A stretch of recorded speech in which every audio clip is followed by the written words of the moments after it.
Well, of course, today's findings generated a lot of reaction from both the city and the victims' families. We have both sides of the story covered for you tonight. Let's go first to News Channel 5's Paul Kiska. He's at the Justice Center. And Paul, what is the mayor saying about all of this?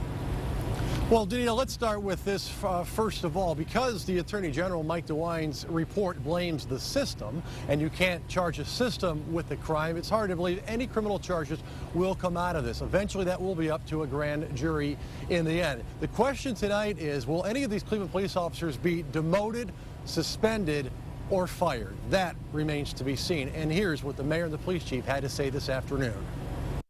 The Cleveland police officers involved in the chase are now the focus of an administrative review by their bosses.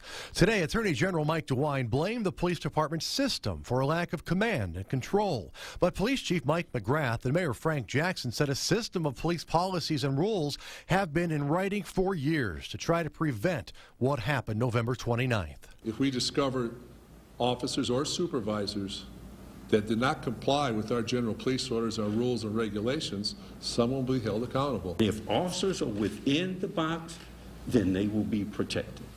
If they're outside the box, then there are consequences. 7 years ago, Mayor Frank Jackson grew so concerned with chases ending with police using deadly force, he urged that the policy be rewritten. The policy means the officers could still be disciplined for putting themselves in a situation that led to them using deadly force. Speaking in general terms about past cases, Their life was only in danger because they did not use proper tactics. DeWine said one officer fired 49 shots and even stood on the suspect's car firing his gun. Chief McGrath said while you can't train for every scenario, he's never seen any training that teaches an officer to stand on the suspect's car and unload his weapon.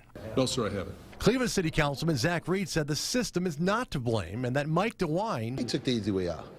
I mean, his job was to see whether or not those individuals who violated, as you say, quote unquote, our policy, whether or not they stepped over the line. And to say that the system stepped over the line doesn't do anything for us. Officers were in fear of their life, and they did what they were trained to do. They fired their weapons. They were legally justified.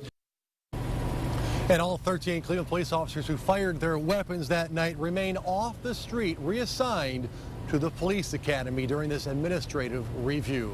Live from the Justice Center tonight, Paul Kiska, News Channel 5. All right. Thank you very much, Paul.